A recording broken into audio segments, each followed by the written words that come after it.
Hello അസ്സലാമു അലൈക്കും. എല്ലാവർക്കും സാറാസ് വ്ലോഗ്സിലേക്ക് സ്വാഗതം. മട്ടനും ചിക്കനും മറ്റ് നോൺ വെജ് വിഭവങ്ങളും ഒക്കെ മാറി നിൽക്കുന്ന രീതിയിലുള്ള ഒരു അടിപൊളി മഷ്റൂം മസാലയുടെ റെസിപ്പി വീഡിയോ ആണ് നമ്മൾ ഇന്ന് ചെയ്യാൻ പോകുന്നത്. അപ്പോൾ നമുക്കതിന് വേണ്ടിയിട്ടൊരു പാൻ അടുപ്പിലേക്ക് വെച്ച് കൊടുക്കാം. ഒരു 3 ടേബിൾ സ്പൂൺ ഓയിൽ ഞാൻ ഒഴിച്ചു കൊടുത്തിട്ടുണ്ട്. ഇനി ഇതിലേക്ക് നമുക്കൊരു സവാള കൊത്തിയരിഞ്ഞത് ചേർത്ത് കൊടുക്കാം. അത്യാവശ്യം വലിപ്പമുള്ള ഒരു സവാള കൊത്തിയരിഞ്ഞത് നമ്മളിതിലേക്ക് ചേർത്ത് കൊടുക്കുകയാണ്. ഇനി നമുക്കിതിലേക്ക് ഒരു പച്ചമുളക് വട്ടത്തിൽ അരിഞ്ഞത് ചേർത്ത് കൊടുക്കാം. അതുപോലെ തന്നെ 1 ടീസ്പൂൺ ജിഞ്ചർ ഗാർലിക് പേസ്റ്റും നമ്മളിതിലേക്ക് ചേർത്ത് കൊടുത്തിട്ടുണ്ട്. ഇനി നമുക്കിതിനെ നന്നായിട്ടൊന്ന് വഴറ്റിയെടുക്കാം. അപ്പോൾ വീഡിയോ ലൈക്ക് ചെയ്തിട്ടില്ലാത്തവരുണ്ടെങ്കിൽ വീഡിയോ ഒന്ന് ലൈക്ക് ചെയ്യുക. ചാനൽ സബ്സ്ക്രൈബ് ചെയ്തിട്ടില്ലാത്തവരുണ്ടെങ്കിൽ എൻ്റെ ചാനൽ ഒന്ന് സബ്സ്ക്രൈബ് ചെയ്യുക. അതുപോലെ തന്നെ സൈഡിലുള്ള ബെൽ ബട്ടൺ ഒന്ന് ഓൺ ചെയ്ത് വെക്കുക. നമ്മളുടെ വീഡിയോസിൻ്റെ നോട്ടിഫിക്കേഷൻ നിങ്ങൾക്ക് മുടങ്ങാതെ കിട്ടുന്നതായിരിക്കും. അപ്പോൾ നമുക്ക് സവാളയുടെ കളറൊക്കെ നന്നായിട്ടൊന്ന് മാറി ഒരു ഗോൾഡൻ കളർ ആവുന്നത് വരെ നമുക്കൊന്ന് വഴറ്റി കൊടുക്കാം. അപ്പോൾ ഈ ഒരു റെസിപ്പി എന്ന് പറയുന്നത് ഞാൻ വെറുതെ പറഞ്ഞതല്ല, നോൺ വെജ് റെസിപ്പീസിനേക്കാളും ടേസ്റ്റിൽ മുന്നിലാണെന്ന് നിങ്ങൾ ഒരു തവണ ട്രൈ ചെയ്ത് നോക്കിയാൽ നിങ്ങൾ ഉറപ്പായിട്ടും വീണ്ടും വീണ്ടും ഈ ഒരു റെസിപ്പി ഉണ്ടാക്കും. അത്രയ്ക്കും ഒരു കിടിലൻ റെസിപ്പിയാണ്. അപ്പോൾ ഇതിലേക്ക് പൊടികൾ ചേർത്ത് കൊടുക്കാം. ഏകദേശം 1 ടീസ്പൂൺ മുളക് പൊടി, ഒരു 1/2 ടീസ്പൂൺ മല്ലിപ്പൊടി, 1/4 ടീസ്പൂൺ കുരുമുളക് പൊടി, 1/4 ടീസ്പൂൺ ഗരം മസാല പൊടി, അതുപോലെ തന്നെ 1/4 ടീസ്പൂൺ മഞ്ഞൾപ്പൊടി. ഇത്രയാണ് നമ്മളിതിലേക്ക് ചേർത്ത് കൊടുത്തത്. ഇനി ഇതിൻ്റെയൊക്കെ ഒരു പച്ചമണം മാറുന്നത് വരെ നമുക്ക് നന്നായിട്ടൊന്ന് വഴറ്റിയെടുക്കാം. മീഡിയം ഫ്ലെയിമിൽ വെച്ചിട്ട് വഴറ്റിയെടുക്കാനായിട്ട് ശ്രദ്ധിക്കുക. റെസിപ്പി വളരെ ടേസ്റ്റി ആയിട്ടുള്ളൊരു റെസിപ്പി എന്ന് പറയുമ്പോൾ വളരെ ടേസ്റ്റി ആയിട്ടുള്ളൊരു റെസിപ്പി തന്നെയാണ്.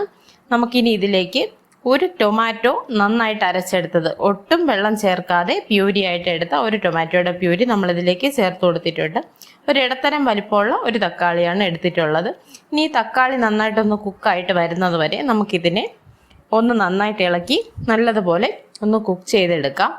നമ്മുടെ തിരുവനന്തപുരം ഭാഗത്തൊക്കെ അധികമായിട്ട് അങ്ങനെ ഒരു മഷ്റൂം റെസിപ്പീസ് അധികമായിട്ട് വീടുകളിൽ അങ്ങനെ അധികം ഉണ്ടാക്കുന്ന ഒരു പതിവില്ല. വടക്ക് ഭാഗത്തൊക്കെ സാധാരണയായിട്ട് കൂടുതൽ ഉണ്ടാക്കാറുണ്ടെന്നാണ് ഞാൻ കേട്ടറിഞ്ഞിട്ടുള്ളത്. പക്ഷേ മഷ്റൂം റെസിപ്പി ഈ ഒരു രീതിയിലൊക്കെ ഉണ്ടാക്കി നോക്കിയാലുണ്ടല്ലോ ഒരു രക്ഷയില്ലാത്തൊരു ടേസ്റ്റാണ് കേട്ടോ, പറയാതിരിക്കാൻ പറ്റില്ല. ഒരു രക്ഷയില്ലാത്തൊരു ടേസ്റ്റാണ്. നമുക്ക് എന്തിൻ്റെ കൂടെയും കോമ്പിനേഷനായിട്ട് യൂസ് ചെയ്യാവുന്നതാണ്. ഫ്രൈഡ് റൈസിനൊപ്പം ആയാലും വേറെ എന്തൊരു റെസിപ്പീസിൻ്റെ നമ്മളുടെ സൈഡ് ഡിഷായിട്ട് ചപ്പാത്തി, പൊറോട്ട, അതുപോലെ തന്നെ എന്തിൻ്റെ കൂടെ ആണെങ്കിലും നല്ലൊരു സൈഡ് ഡിഷായിട്ട് നമുക്ക് യൂസ് ചെയ്യാവുന്നതാണ്. ബട്ടൺ മഷ്റൂമാണ് ഞാനിന്ന് എടുത്തിട്ടുള്ളത്. ഒരു 100 ഗ്രാം ബട്ടൺ മഷ്റൂം നന്നായിട്ട് ക്ലീൻ ചെയ്ത് അതിൻ്റെ പുറത്ത് ചെറിയ സ്കിന്നുള്ളത് മാറ്റി കട്ട് ചെയ്ത് പീസുകളാക്കി നന്നായിട്ട് കഴുകി വൃത്തിയാക്കിയത് ഞാനിതിലേക്ക് ചേർത്ത് കൊടുത്തിട്ടുണ്ട്. ഇനി നമുക്കിതിനെ നന്നായിട്ടൊന്ന് മിക്സ് ചെയ്തെടുക്കാം. ആവശ്യത്തിന് കുറച്ച് ഉപ്പ് കൂടി ചേർത്ത് കൊടുത്തിട്ടുണ്ട്.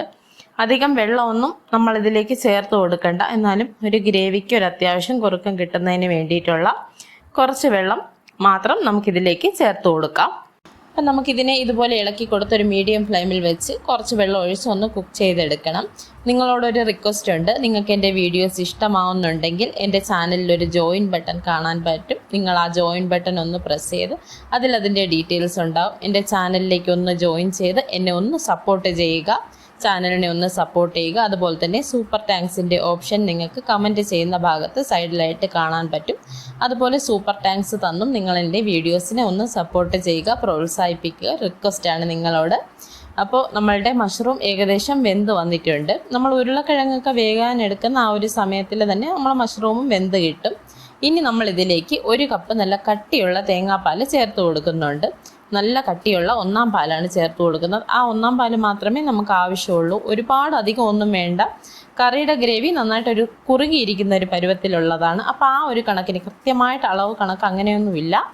ഈ ഒരു പരുവത്തിൽ നമുക്ക് ഗ്രേവി ഉണ്ടാവണം. അപ്പോൾ അതിന് കണക്കിനുള്ള തേങ്ങാപ്പാൽ നമ്മളിതിലേക്ക് ഒഴിച്ചു കൊടുക്കുക. ഒഴിച്ചു കൊടുത്തിട്ട് പിന്നെ ഒരുപാട് സമയം നമ്മൾ കറി തിളപ്പിക്കേണ്ട. നന്നായിട്ട് ഫ്ലെയിം അഡ്ജസ്റ്റ് ചെയ്ത് ലോ ആക്കി വെച്ച് കൊടുക്കുക.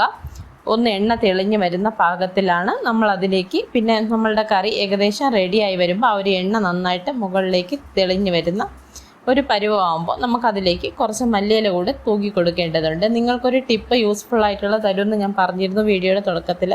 അപ്പോൾ നമുക്കതും കൂടി ഈ വീഡിയോയിൽ ഉൾപ്പെടുത്തിയിട്ടുണ്ട്. എല്ലാവരും ഫുള്ളായിട്ട് വീഡിയോ കാണുക. അപ്പോൾ നമ്മൾ മല്ലിയില ഇതിന് മുകളിലേക്ക് തൂക്കി കൊടുത്തിട്ടുണ്ട്.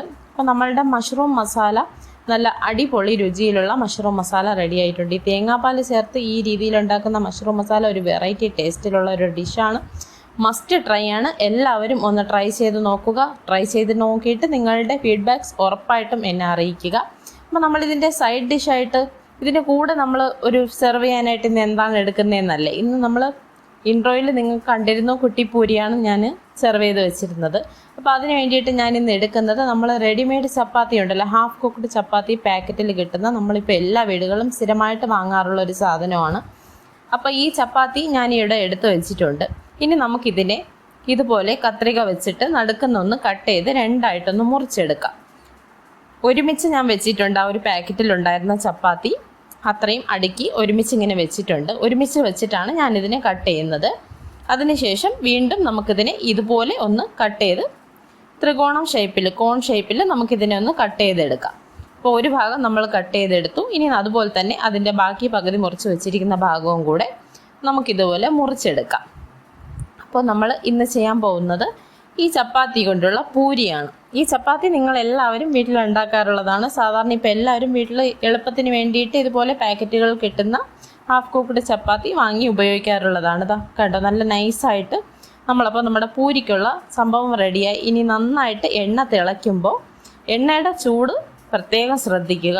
ഒട്ടും കുറയരുത് ചൂട്. തിളച്ച ആ എണ്ണയുടെ ചൂട് നമ്മൾ ഫ്രൈ ചെയ്ത് തീരുന്നവരെയും ആ ഒരു ഹൈ ഫ്ലെയിമിൽ തന്നെ വെക്കുക. ചൂട് കുറഞ്ഞാൽ പൂരി നന്നായിട്ട് പൊള്ളി വരില്ല. അപ്പോൾ നമ്മളുടെ എണ്ണ നന്നായിട്ട് ചൂടായി വന്നിട്ടുണ്ട്. ഇനി നമുക്കിതിലേക്ക് നമ്മൾ എടുത്തു വച്ചിരിക്കുന്ന നമ്മുടെ പൂരി 2 എണ്ണം വീതം നമുക്ക് ഇട്ട് കൊടുത്ത് ഫ്രൈ ചെയ്തെടുക്കാം കേട്ടോ. ഒരു സമയം വളരെ കുറച്ച് സമയത്തിൽ ഈസി ആയിട്ട് നിങ്ങൾക്ക് ചെയ്തെടുക്കാൻ പറ്റുന്ന ഒരു ഈ റെസിപ്പിയാണ്. കാരണം എപ്പോഴും ചപ്പാത്തി കഴിച്ച് മടുത്തു എന്നുണ്ടെങ്കിൽ ഒന്ന് ട്രൈ ചെയ്ത് നോക്കാം. കുട്ടികൾക്കൊക്കെ നന്നായിട്ട് ഇഷ്ടപ്പെടും. ഇതിൻ്റെ ഒരു ടേസ്റ്റ് എന്ന് പറയുന്നത് നമ്മൾ വീട്ടിൽ സാധാരണ ചെയ്ത് കഴിക്കുന്ന പൂരിയേക്കാളും ഒരു ബട്ടൂരയുടെയൊക്കെ ടേസ്റ്റ്, നമ്മൾ റെസ്റ്റോറൻറ്റിൽ നിന്ന് കഴിക്കുന്ന ബട്ടൂരയുടെയൊക്കെ ഒരു ടേസ്റ്റാണ് കേട്ടോ. ഇതിന് നല്ലൊരു ടേസ്റ്റാണ്. ഈ മഷ്റൂം മസാലയുടെ കൂടെയും ചിക്കൻ കറിയുടെയൊക്കെ കൂടെ നല്ല സൂപ്പറായിട്ടുള്ളൊരു റെസിപ്പി തന്നെയാണ്. ഇത് വളരെ യൂസ്ഫുള്ളായിട്ട്, അധികം ആളുകൾക്ക് ഇത് അറിയില്ലായിരിക്കും, അറിയുന്നവരും ഉണ്ടാകാം. അപ്പോൾ അറിയാത്തവർക്ക് ഇത് വളരെ യൂസ്ഫുള്ളായിട്ടുള്ള ഒരു സംഭവം തന്നെയായിരിക്കും. എളുപ്പത്തിൽ നിങ്ങൾക്ക് ചെയ്തെടുക്കാം. നിങ്ങളുടെ പാൻ വലുതാണെങ്കിൽ 3 എണ്ണം വേണമെങ്കിലും നിങ്ങൾക്ക് ഇട്ട് ഒരേ സമയം ചെയ്തെടുക്കാവുന്നതാണ്. അതുപോലെ തന്നെ നല്ലതുപോലെ നമ്മൾ ഇതുപോലെ ഇതാ നന്നായിട്ട് പൊള്ളി വരുന്നതുകൊണ്ട് അത് നല്ലൊരു പെർഫെക്റ്റ് ആയിട്ടാണ് ഇരിക്കുക. സാധാരണ പൂരി ചൂടോടെ കഴിച്ചാലേ നന്നായിട്ടുണ്ടാവുള്ളൂ. ഈ പൂരി തണുത്ത് കഴിഞ്ഞാലും നിങ്ങൾക്ക് നല്ല ടേസ്റ്റി ആയിട്ട് തന്നെ കഴിക്കാം കേട്ടോ. അതധികം ഒരുമാതിരി ഇങ്ങനെ ഹാർഡായി പോകത്തില്ല, നല്ല സോഫ്റ്റ് ആയിട്ട് തന്നെ ഉണ്ടാവും. അപ്പോൾ എല്ലാവരും ഈ ഒരു രീതിയിലൊന്ന് ട്രൈ ചെയ്ത് നോക്കുക. അപ്പോൾ നമ്മൾ കുട്ടിപ്പൂരിയും റെഡിയാക്കിയിട്ടുണ്ട്, നമ്മളുടെ മഷ്റൂം മസാലയും റെഡിയാക്കിയിട്ടുണ്ട്. നിങ്ങൾക്ക് എൻ്റെ ഈ വീഡിയോ ഇഷ്ടമായിട്ടുണ്ടെങ്കിൽ നിങ്ങൾ എൻ്റെ ചാനൽ ഒന്ന് സബ്സ്ക്രൈബ് ചെയ്യുക, വീഡിയോയ്ക്ക് ലൈക്ക് ചെയ്യുക, കമൻറ്റ് ചെയ്യുക, ഷെയർ ചെയ്യുക. വീണ്ടും പുതിയൊരു വീഡിയോയുമായിട്ട് കാണുന്നത് വരയ്ക്കും ബൈ. അസ്സലാമു അലൈക്കും.